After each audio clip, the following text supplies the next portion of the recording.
I see a lot of new faces in the audience, so I better introduce myself. I'm John Huss. I'm the program chairman of the Manchester Historical Museum and also its curator. And before I introduce our distinguished guest speaker, I'd like to call upon a great supporter of the museum over many, many years. Adele Irvin has a few words to say.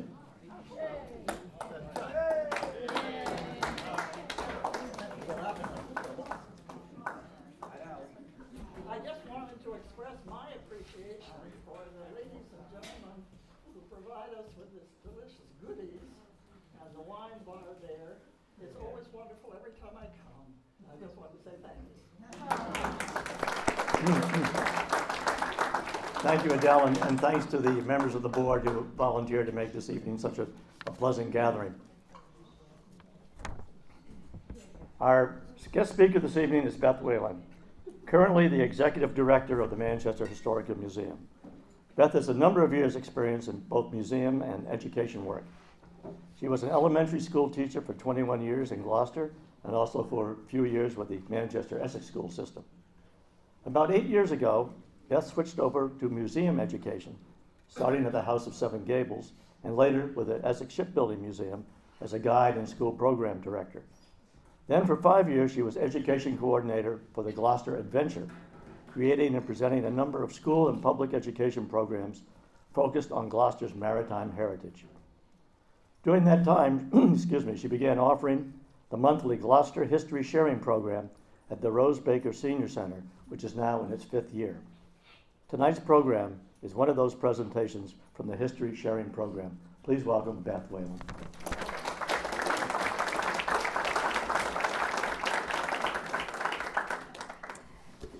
We had this debate.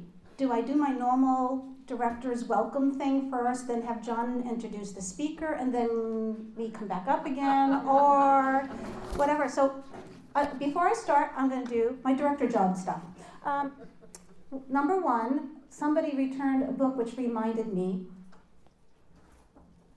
you'll have to fire me, I've been really negligent. If anyone is a member of the museum and you do not have one of these, you're supposed to get one with your membership, and I've been forgetting to give them out. So please come by the museum any point and pick one up. We've got lots of them, and they are really, really good. So please, if you need one, come by. No questions. I want to quickly highlight our upcoming programs. Each month we have a wonderful evening program for our bigger peoples, as I call them. And we also have a program for the smaller peoples. And the next program coming up is the children's program on February 17th. It is a Wednesday afternoon. It's school vacation week. So if anybody knows any families who are looking for something fun to do, we are celebrating Chinese New Year's. And there are cards at both tables to find out the details. It is a combined program with the library. It's a 2-hour program. Part of it will be at the library, part at the museum. We're going to be trying to do a lot more of our programs jointly together. So look into that. Then in March, our next lecture, I get to introduce John this time, because it's him. Every room's a gallery, exploring the collection of our art, and that will be done by our own John Huss, along with Tom Halstead. The March Children's Program will be It's a Small World. We're going to be looking at miniatures, and we have a doll painter who does miniature dolls doing demonstrations. Then in April, the adult program is actually an art exhibit preview. Now, if you're not a member, you're not going to find out about it. We're going to be sending invites to only current members, so if you're not a member, sign up so you can come. But the exhibit will be going on for the entire month, and you'll see this beautiful artwork by Gail Mackham. Gail is graciously training us on how to host these art exhibits, so she's our first guinea pig. Then we'll be doing the children's program that month will be needlework. Then in May, the lecture is going to be the Not So Miserable Misery Islands, which will be, sounds like it's going to be lots of fun. We'll be doing, the children's program will be the Maritime Heritage of Manchester. Then we get to June, and June's very exciting for the museum. First of all, on June 1st, we will be having our annual meeting with a special talk on the natural history of Manchester, which is to kick off our summer of celebrating Singing Beach, especially Singing Beach bathhouses. Wonder why? Because on June 25th, this is the first announcement, our big, wonderful celebration fundraiser to restore our cute little bathhouse that has been donated. So details are still being worked out, not that we're keeping them secret. We just don't have everything lined up quite yet to give you a hint, but it's gonna be lots of fun. So mark your calendars and look on the website, look on the emails. If you're not getting the emails about our upcoming events, please sign up for them. There are also cards to leave your name to get on the email list and to find out about these events. Okay, done with announcements. All right, speaker mode. My thingy. John mentioned in the introduction that I do the history sharing program, and this is a program that I do every month at the Rose Baker Center. I've been doing it now, I'm going on my 5th year, and I call it the history sharing program because I share pictures and information that I've researched about Gloucester's history, but I ask the audience to share what they know. I have so much fun at these talks. The seniors have so much to share. This is actually the very first talk I put together. However, every time I do it, it's a little different. So it keeps getting modified and added to. And there may be a bit of a teaser. This is actually just part 1. There is a part 2. It will actually be happening at the Rose Baker Center at the end of this month. So at the end, I will tell a little bit if anybody wants to hear part 2. So let's start with Gloucester's historic waterfront. Now, what you're seeing in this picture is where we're going to end. And this is Harbor Loop right here. And that's right where we're going to be stopping. And so I'm not going to give away what we're seeing quite yet, but it is a little bit of a teaser. All right, Gloucester. Where did it all start? This is the oldest map we know of Gloucester. It was made in 1605 by Samuel D. Champlain from Lake Champlain's naming. He did come along the coast and he mapped out what we now know as Gloucester Harbor, and he's the one who called it Bow Port. And we hear that name all over in Gloucester, the ambulance, the museum, the new hotel, French for beautiful harbor, because that's what he thought it was. And of course, we're all biased, it is. He didn't do a bad job with his map. This is Eastern Point. Dog Bar Breakwater comes out this way. This is Rocky Neck. He did a pretty good job of its shape. 10-Pound Island. This is Stage Fort Park right here, the Boulevard, and what we know is the fort and the inner cove. What he didn't do a good job with is the rest of the inner harbor. Apparently he didn't go up that far because that's, if you know your maps and charts, Gloucester Harbor, it does go up quite a bit, as you'll see in this later map. Again, notice that's Rocky Neck, looks pretty good. 10-Pound Island, Stage Fort Park, what we know is the Boulevard, the fort area, the inner cove, but now you see, yes, the inner harbor does go quite a way up. Now, this map, if you notice, doesn't say Gloucester Harbor. It says Cape Ian, because that's the original name for Gloucester. It was in 1623 that the very first settlers came to Gloucester. It was funded by the Dorchester Company, so it was called the Dorchester Settlement, and they settled right here at Stage Fort Park.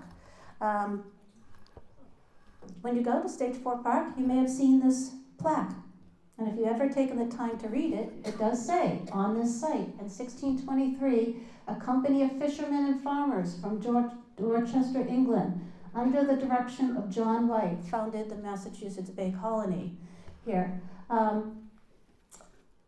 They were sent here to be fishermen and to have a fishing company. And the reason Stage Fort Park has the name stage is referring back to this settlement, because what they built were stages.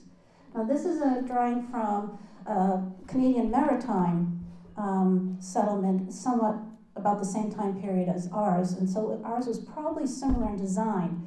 Depending on which book you read, though, I can't figure out yet what's the stage. Some books say it's the wharfs.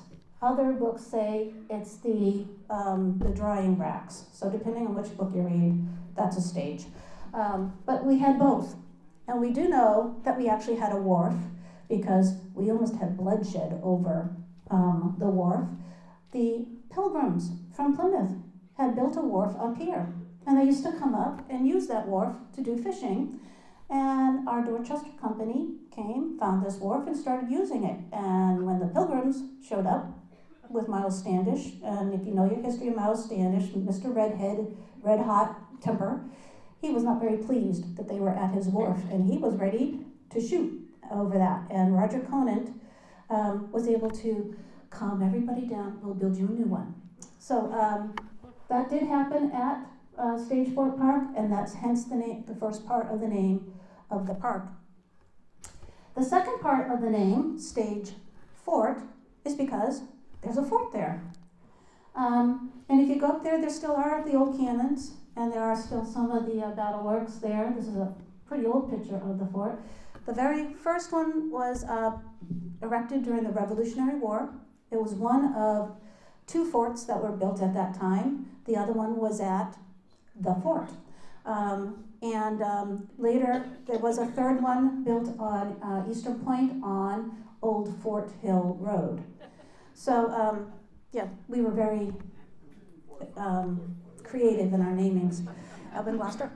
But these forts were actually active during the Revolutionary War, during the War of 1812, during the Civil War, and the last time they were actually occupied was the Spanish-American Wars. So they were actually used for quite a while.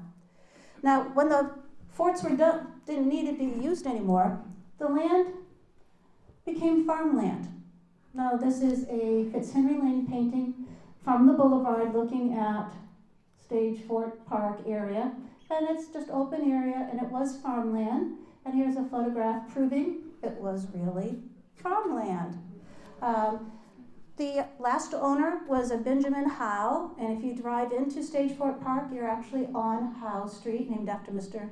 Howe.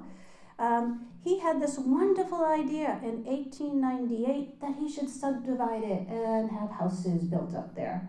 Well, luckily, the city of Gloucester said, oh, no, and they bought it and turned it into a park and named it Stage Fort Park for its history. And in 1907, they took those rocks and turned them into a spot to dedicate and name the park. This is the dedication ceremony before the unveiling, and then afterwards. I can't believe they're all wearing white. Okay. If we leave the park and head down the boulevard, one of the first things of note that we come across is actually very modern. Not that old. Dedicated 2001. But what's interesting about the Fisherman Wives statue is this isn't the original design. If you go to the Cape Ann Museum, you will see the original design. But they didn't build it at the time. It was actually built, designed at the same time as the other half of the statues. And it wasn't until much later that the Fisherman Wives organization in Gloucester decided, hey, we want ours. The city didn't want to pay for it way back when, we're going to do it. And so they commissioned a new one. It's pretty important. Fisherman Wives, the fishing industry probably could not have survived in Gloucester if the wives weren't at home taking care of the homes, because those men went away for a long time. And they ran the businesses, they ran the homes, they took care of the children, and that allowed the fishermen to be out. And another thing that the Fisherman Wives were responsible for is the fishing restrictions. It was the Fisherman Wives of Gloucester that set up the international fishing boundary lines and got the United States government to keep the foreigners out of our fishing grounds. Pretty good for a bunch of moms. So. Next thing of note as you're walking along the boulevard is the cut bridge. Now this postcard has a typo. It's Blineman or Blenheim. People in Gloucester have two different ways of pronouncing it. Still can't figure out which one's right. But it's named after Reverend Blineman. And when did he build that? 1643 is when Reverend Blineman asked the town of Gloucester, by now it is called Gloucester. They did change the name in the 1640s, which is why we have two dates in Gloucester. You see 1623 on the Fisherman statue for the first settlers, but on the town seal you see the 1640 date because that's when they got the name Gloucester.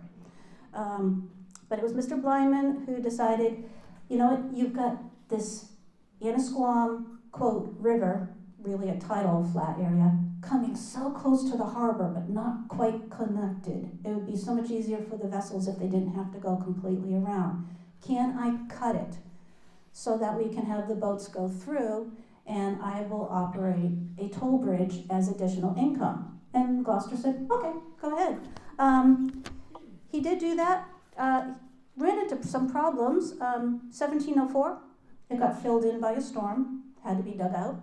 1723, it happened again and had to be dug out. Actually, nope, they left it at that point. It didn't get reopened until 100 years later. 1823 is when they reopened it. But then in 1848, they're like, it's too much trouble. They filled it in again and put the road on top of it. Then in 1868, they decided, no, we do need it open, and it's been open ever since. So the moment Mr. Blineman made his cut, though, and each time that it was reopened, that's when Gloucester and Rockport become islands. It is officially, you can't get there unless you go over water. Before it wasn't, it really was attached until Mr. Blineman did that.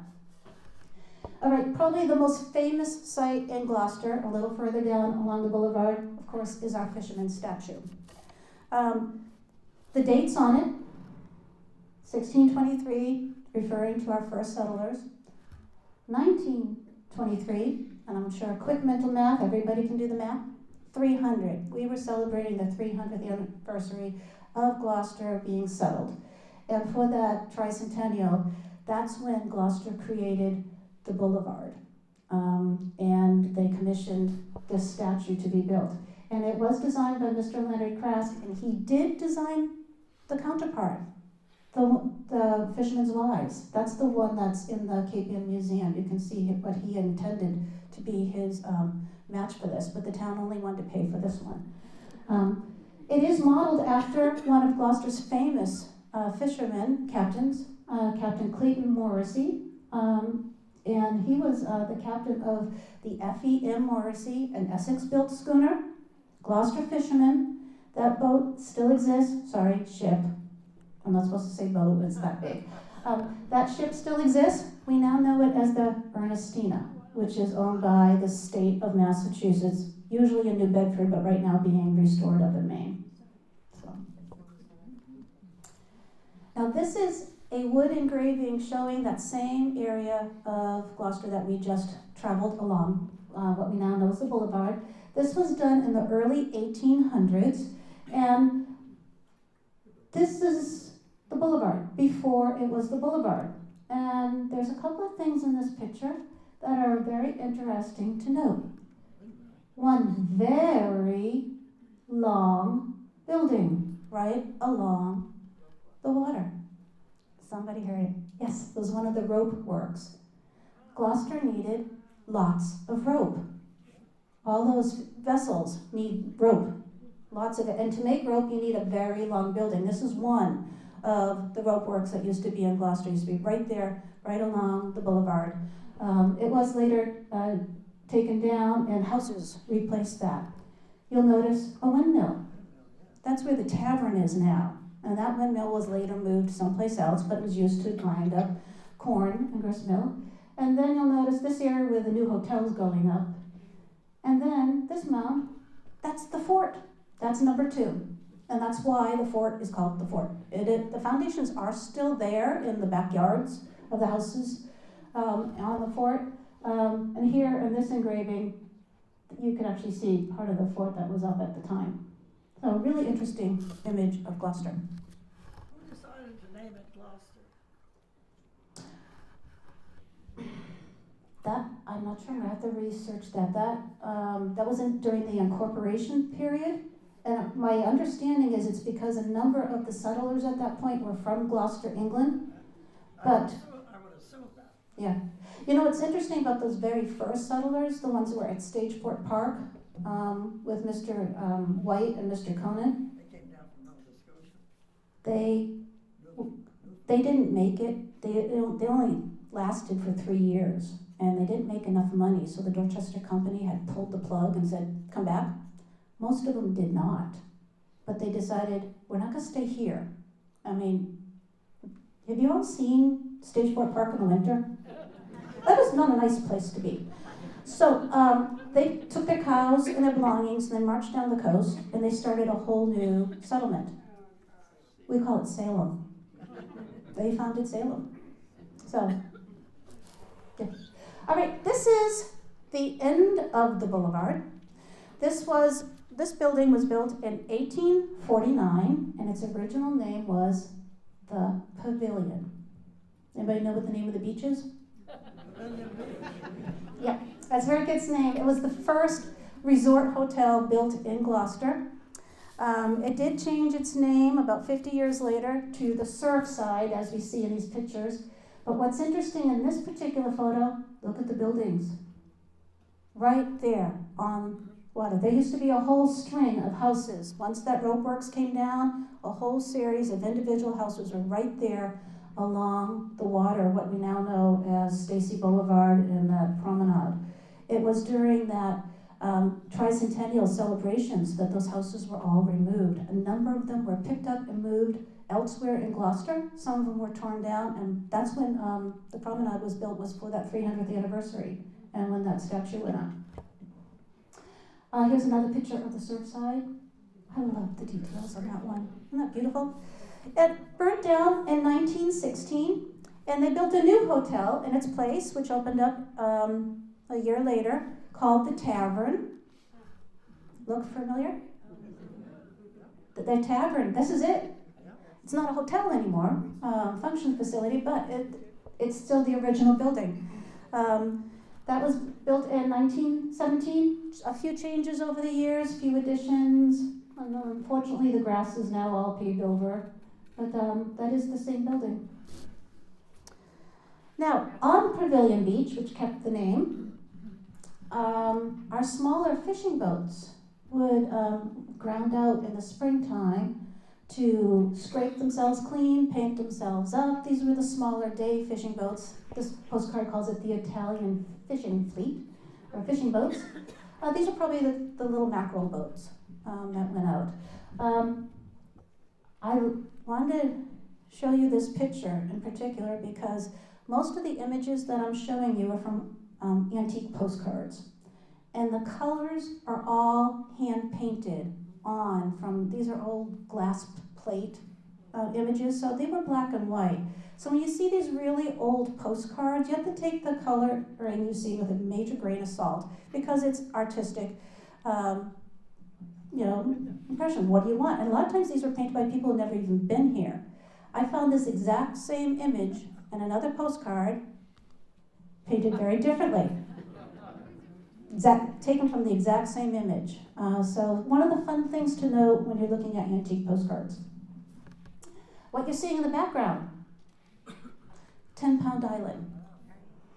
Now, Gloucester had 2 islands in the harbor, 10 Pound and 5 Pound. 5 Pound doesn't really exist anymore because it's underneath the State Fish Pier. When they built the state, oops, what did I do? There we go.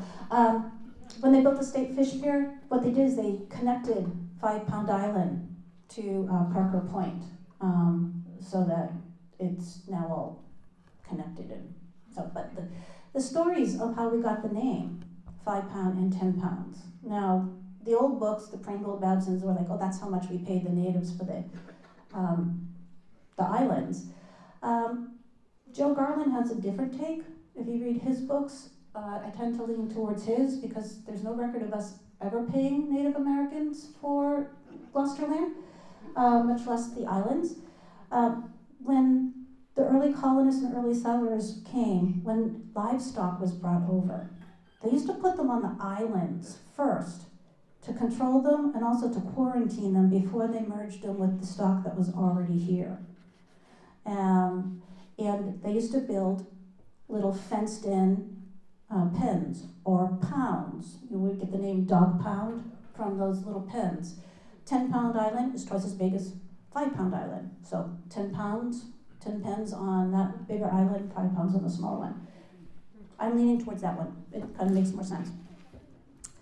But what happened on 10-pound island is a lighthouse.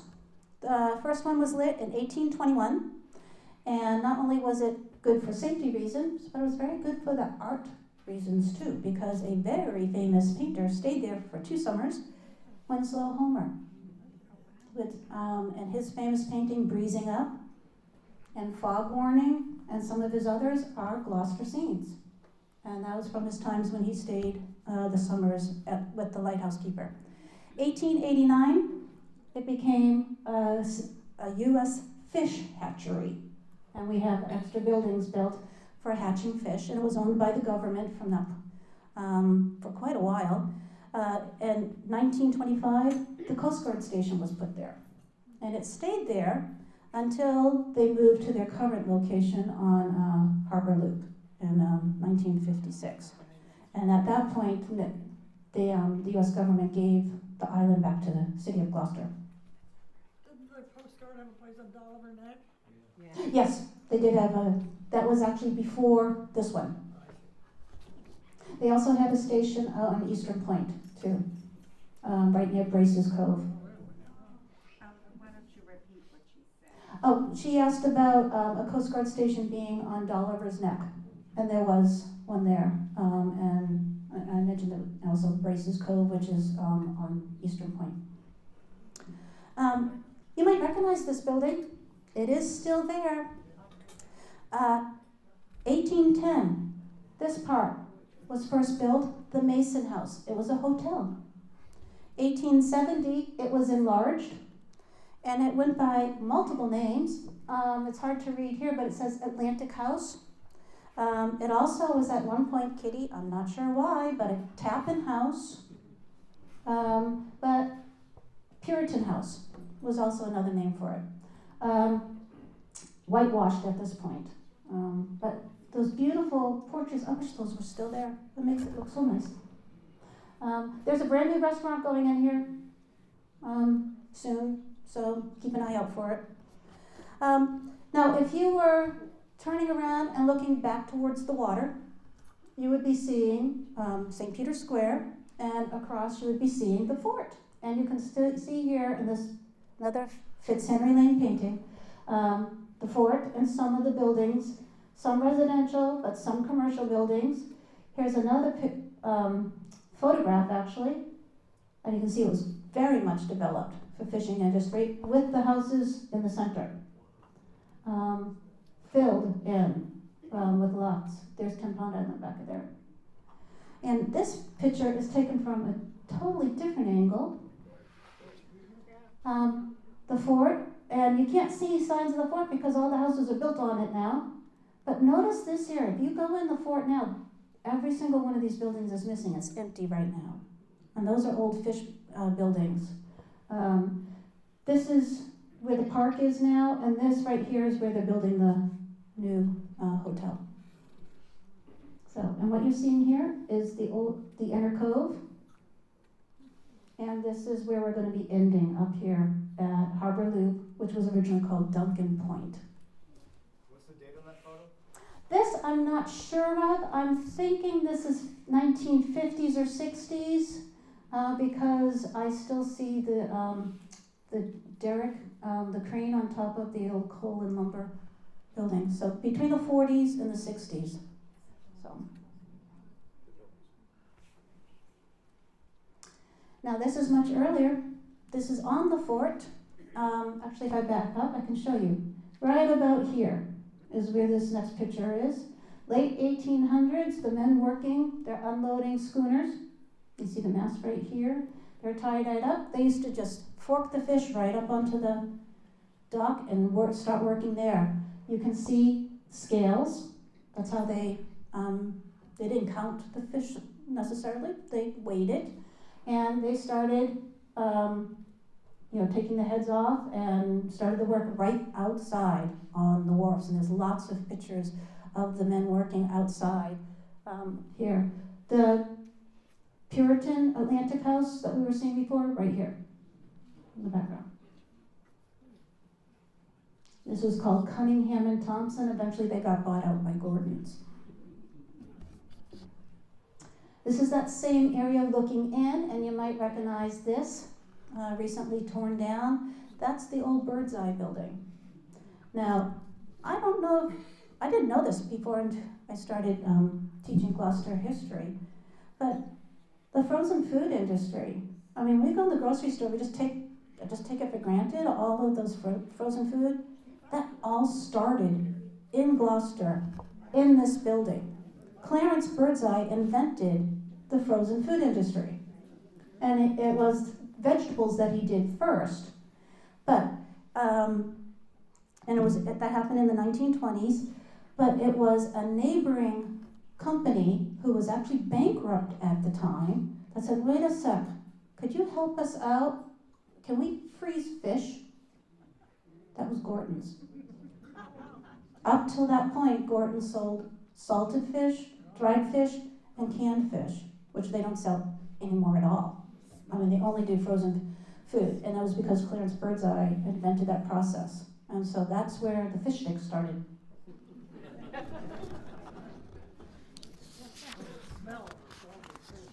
Now, if you're at St. Peter's Square, you're actually at the town landing. If you come in by boat, you will see those words carved in.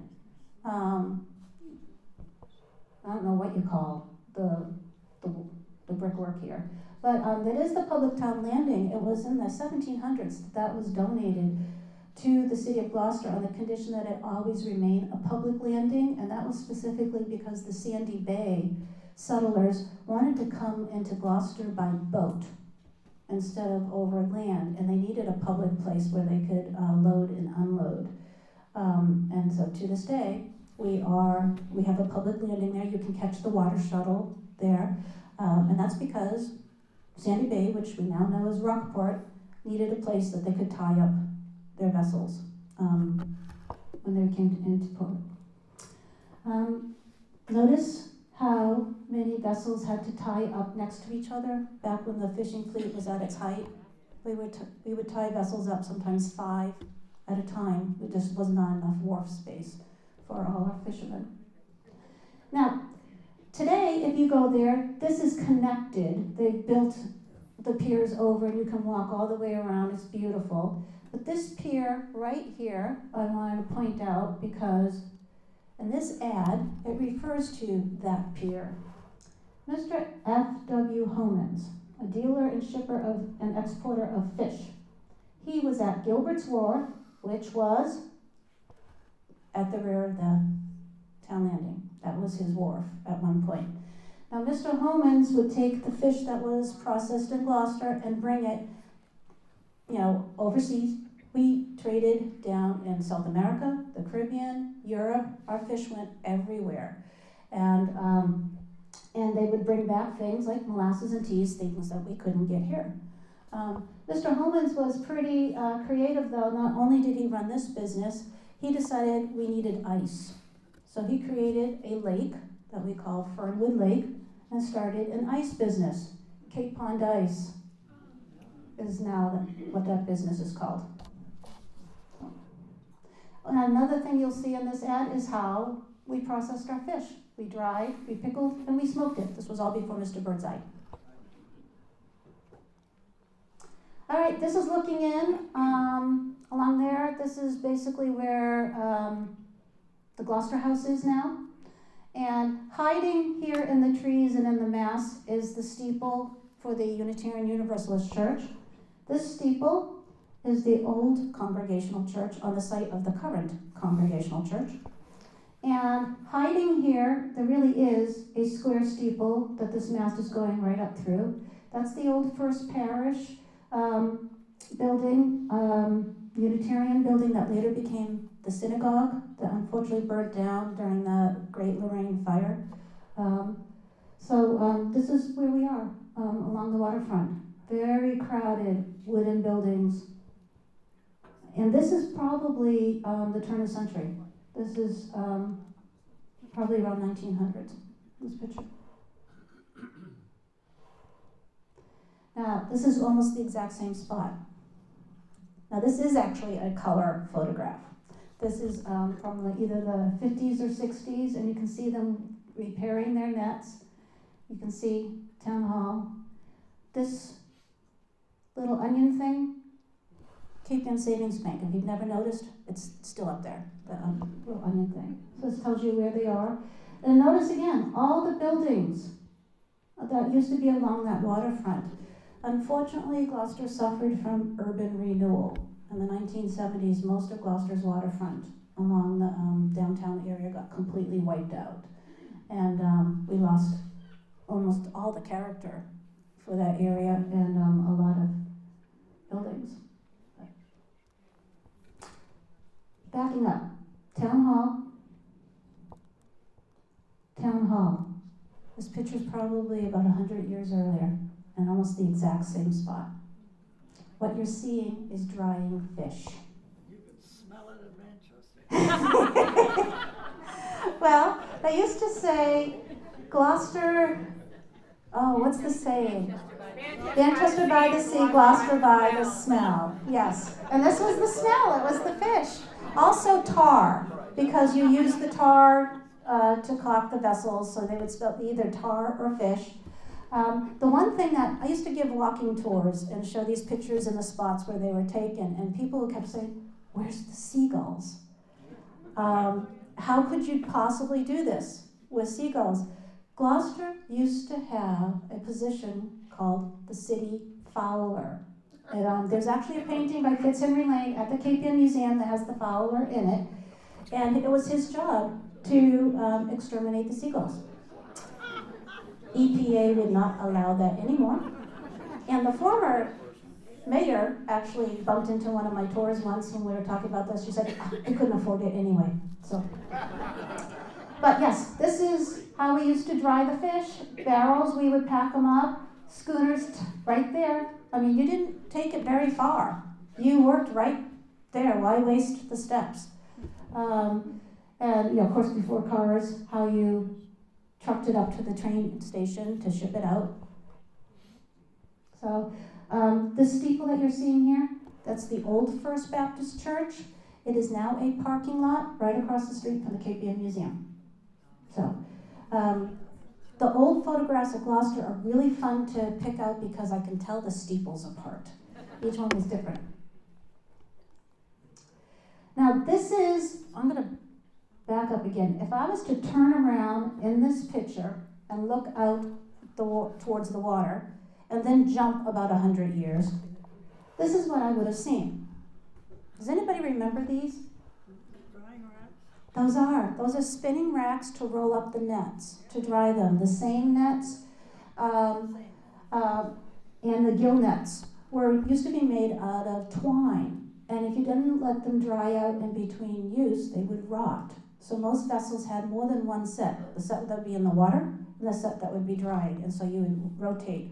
And I've encountered a number of people in Gloucester who told me as a kid, they would run down to the wharfs after school because the first person who got there, if there was a boat that had just gotten in and needed its nets wound up, you could earn a quarter for rolling up their nets. So that bought a lot of candy in those days. And there are still people who tell you about those nets. I've seen postcards that labeled these the windmills of Gloucester. Today's windmills look very different. So, very interesting to note is this derrick. This is an old crane that was on the Gloucester Coal and Lumber Company. We now know that business as the Building Center. And they would load coal and lumber on and off the schooners. That's why they were there on the water. You know, people today are like, why is the hardware store in the harbor in this prime location? Well, it's because they used to do most of their transporting of their goods through vessels. They don't use the water anymore, but they needed that big crane to do that. And we're going to be seeing this very big building very shortly. It is the site of the Coast Guard station now. Now, next door was this building. And I've run into a number of people who actually used to work in this building. This is the Frank E. Davis Company, and they were a catalog canning company. They used to sell canned seafood. And if you look carefully, they even had their building on their cans. And they sold all kinds of things. Mackerel, clams, salmon, there's lobster, they even had some dried fish, haddock. Here's lobster. I can't imagine canned lobster, but. And they made cookbooks to tell you how to use this. Now, just a week or so ago, one of my seniors at the Rose Baker Center actually brought me in a very old cookbook from this company and gave it to me. That was over the moon, but this is one of their later ones, and they had these beautiful watercolorings of Gloucester on them. And recipes, and they tell you what to make with all these different things. All right, let's retrace where we've been. We started here, Stage Fort Park. We made our way along the Boulevard. We looked at the fort area. We went into the Inner Cove, and we're now gone along Rogers Street. The building we were just looking at is right here. It was in the 1970s that this was all completely taken down, and everything in this corner and going all the way up to the head of the harbor. And that was urban renewal. One of the things they wanted to do was take Rogers Street and widen it. When you drive down Rogers Street, you were actually driving through these buildings now, because it wasn't very wide at that point. But this is a neat picture. Did those buildings get flooded? Not that I ever heard of. If you go down here, this is I-4C2 now, that big empty lot that they're trying to decide. If you ever notice, that goes, actually let me backtrack. This goes right down. This is on the backside, ground level is down there. So there's a very good slope before you get down to the water. So there's plenty of room to come up. But I've never heard of there being flooding along there. Although, who knows, probably yesterday there was. I mean, all kinds of places flooded yesterday. All right. Now, this is an older map of that same area. I want you to notice Rogers Street. Rogers Street was not a through street for most of its life. It originally started as just this, and then it went one block further, and then another block, and it stopped there for a long time. You only went down here if you needed to get to the waterfront.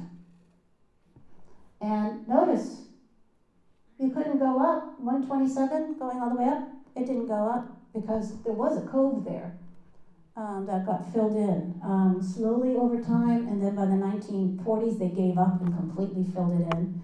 And urban renewal decided, at that point they had already connected Rogers Street here. They decided, okay, let's make this the thruway, 127. They widened it, and that's at that point when Rogers Street was brought all the way up. And it's not that long ago that Rogers Street was turned into that major route that it is now.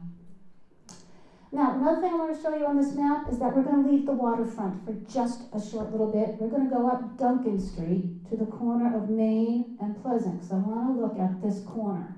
It was very important to the waterfront. It was the post office, the original post office, but more importantly, it was the custom house. And this is where every single vessel that came into Gloucester had to report what it brought. And the opposite corner was nicknamed Fisherman's Corner, because there was always, every day, a crowd of fishermen hanging out if they weren't out at sea. They were waiting for the blackboard. Twice a day, a blackboard was put out in front of this that listed the fishing vessels that had come in and their report of their catch. And they wanted to see who had caught the most. There's a name for that. It's called a high liner, the vessel that would catch the most. And that was important to know as a fisherman because fishermen got paid a percentage of the catch. And you wanted to be able to sail with captains who were consistently high liners, because that meant you would probably bring more money home. There were times where they didn't earn enough money and the fishermen didn't get paid anything because they had a poor haul. And so you were always looking for those high liner captains. And there was just also that sense of pride, who's the best, which vessel is the best. So Fisherman's Corner, always important to know who was going to be showing up there. This building got torn down when they built the current post office on Dale Street, and this corner now was replaced with the Woolworths building.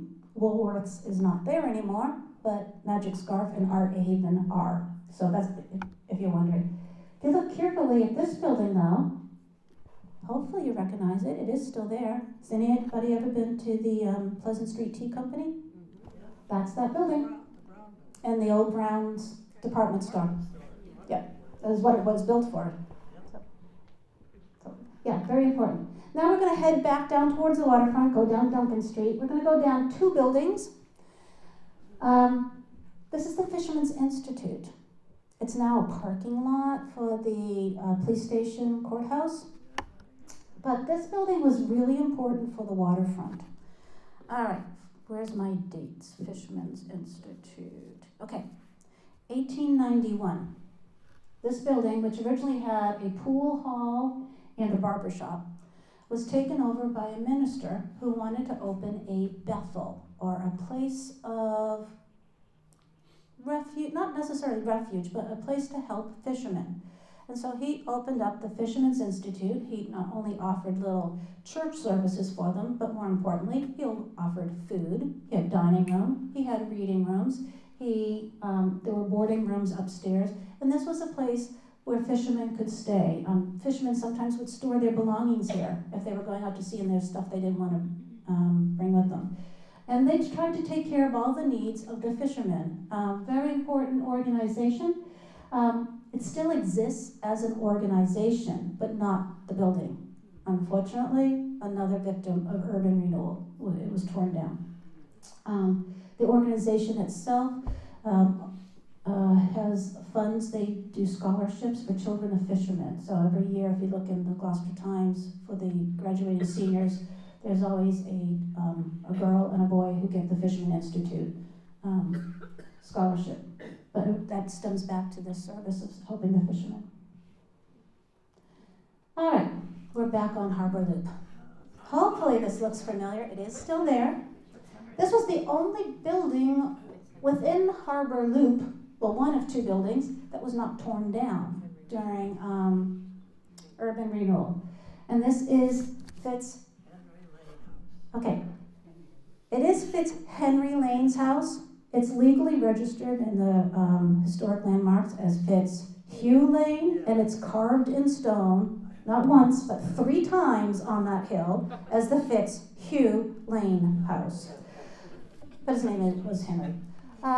He did build it, and he lived in it 1849, and he died in 1865. And afterwards, it served multiple purposes. For a short period, it served as the jail, called the Old Jug for a while. People lived in it. It's shady history. At one point, it was a brothel. But up until urban renewal, early 1970s, there was a family living in it. And it did have this big addition on the backside. Here you can see it. Another family lived here. The rock might look familiar. The statue is sitting on that rock right now. And you'll notice there were buildings there. That park had almost 30 buildings on it. That whole Harbor Loop area that were all torn down during urban renewal. That's another one of my talks, just about urban renewal. And here's actually an old picture of the same street. That is Harbor Loop. This is where the building center is now. This is all that park area. That stone is behind these buildings. This is what Lower Duncan Street used to look like. So Earlier urban renewal. this one's a much earlier. This is late 1800s. But even during the 1900s, there were buildings all along here. This one was here for quite a while. Some of these were still here. But yeah, it looks very different now. Now, what used to be along this side, and still is, and part of it, were a whole bunch of different fishing companies, of course, being on the water. This next ad shows you 4 companies that were right here on that stretch. New England Fish Company was on Dodd's Wharf. Dodd's Wharf is where Maritime Gloucester is right now. In fact, just a few years ago, they renamed Dodd's Wharf to Harriet Webster Wharf. But until that point, it was still called Dodd's Wharf. Fears Wharf, I think, was on the grounds of what's now the building center or the fishing company next door. I'm not exactly sure exactly. It was in that area, but I'm not sure which part it was. Steamboat Wharf. That's the wharf that the harbor master has now.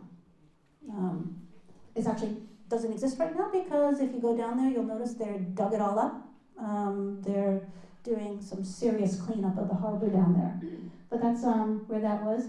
And then Parkhurst Wharf was on what's now the Coast Guard Station. That's where the Parkhurst Railways was. So. Now this is one of the companies that was in that same area. This is actually on the grounds of the Coast Guard Station. And again, you'll notice that they're working right out in the open. And you'll notice some vessels in the background above the fence. But if you look here, here's another one. This one seems pretty high up. That's because they're not in the water. Because the other side of this fence was Parker's Railways, which we will see in a minute. But again, they're working outside. They didn't do all the work outside.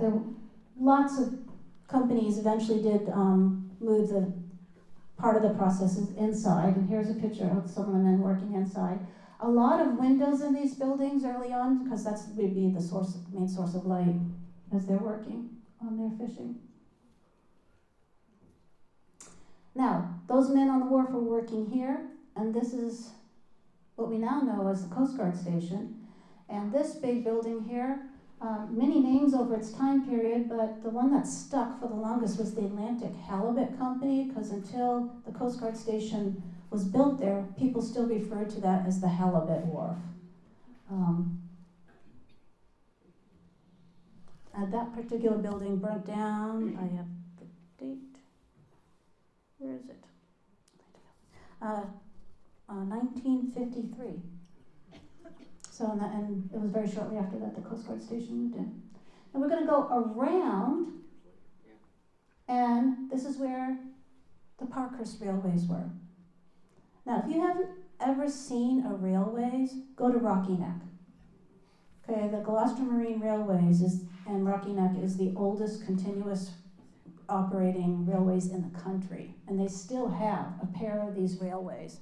And if you don't know what a railways does, is it has this cradle that's on railroad tracks that slant down into the water, and at high tide, they put this cradle as far down as they can, they bring the vessel on it, brace it and attach it to the cradle, and then crank it up out of the water so you can work on these vessels. And you can see, they could take small ones, they could take really large ones, and they would work on them.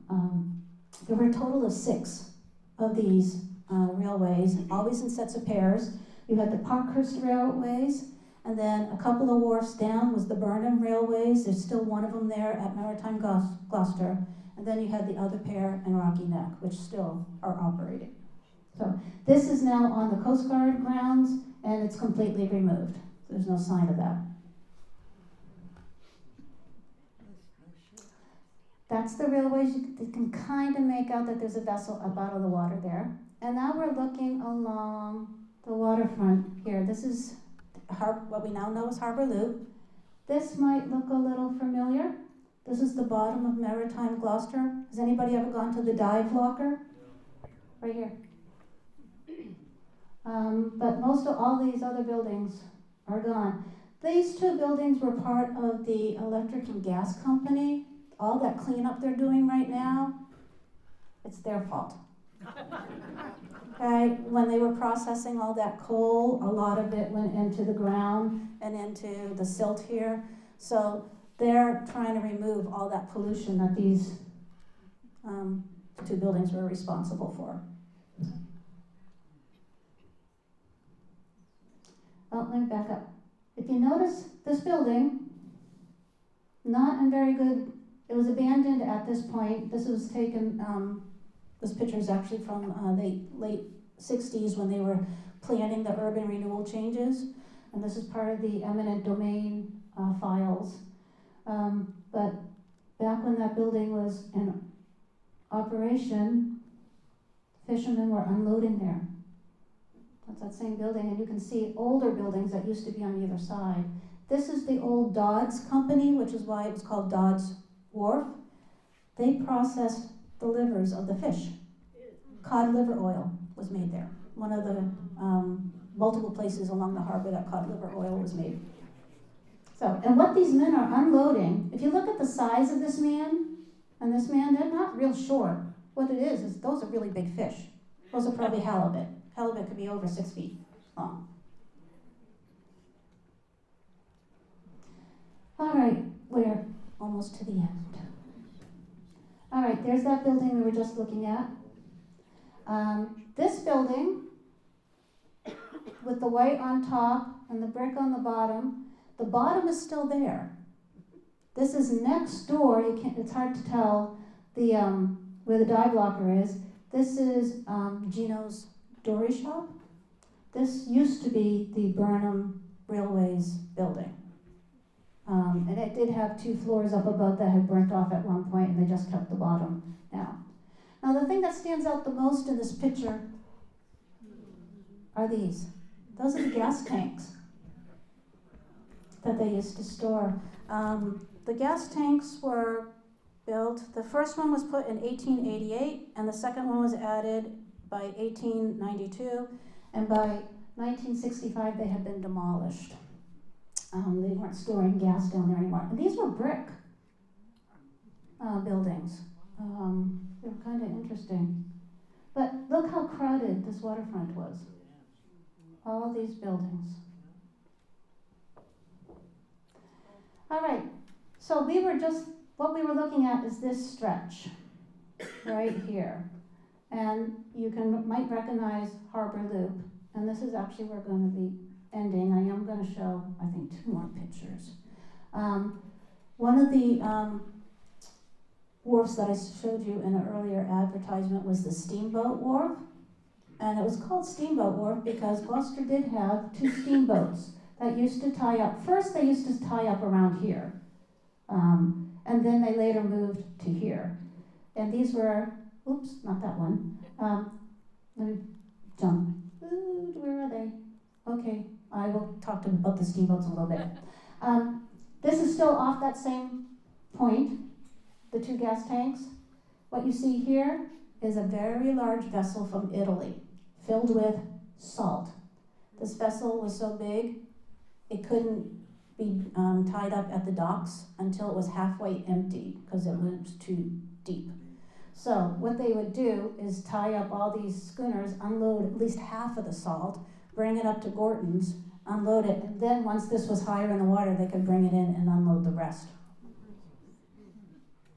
And right along here, one of the industries that was needed along the waterfront were sail makers. However, by around the 1920s, we start putting engines in those schooners. So what do these sail companies do in order to stay in business? They start making hammocks.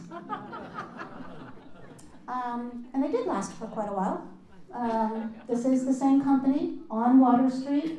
If that name doesn't sound familiar, it's because Water Street doesn't exist anymore.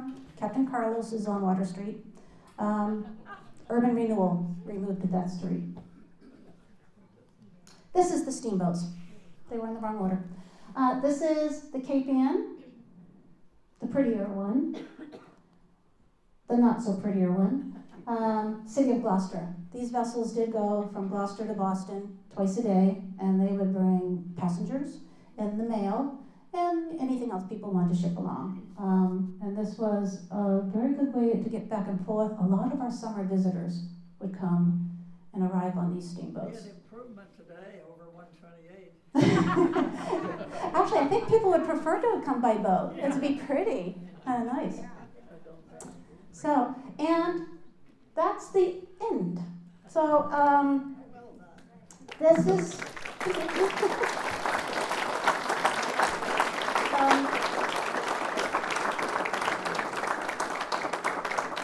this is from my Gloucester History Sharing Program. I do this every month at the Rose Baker Center. I'm starting my 5th year. Wow. Doing these programs, and I got some wonderful financial help. I own this equipment thanks to the awesome Gloucester Fund, and the Belinda Fund is helping me pay for research fees, and the Phyllis A. Marine Association is my umbrella, so I can write grants for this program. So yeah, I do have a side job. Sorry. But yeah, and if anybody wants to see part 2, last Monday of this month, I will be doing part 2 at the Rose Baker Center. Will you go the rest of the way around the harbor? We just keep going around the harbor. 10 o'clock, the last Monday of each month at the Rose Baker Center. It's public, anybody can come, and it's upstairs. And I have some wonderful faithfuls who come all the time. I know some people came tonight who normally come to my programs, but well, thank you. And I was really leery about doing this. I was like, John, this isn't Manchester. And he's like, no, it's good, this keep you. So this is what I do on the side. Thank you.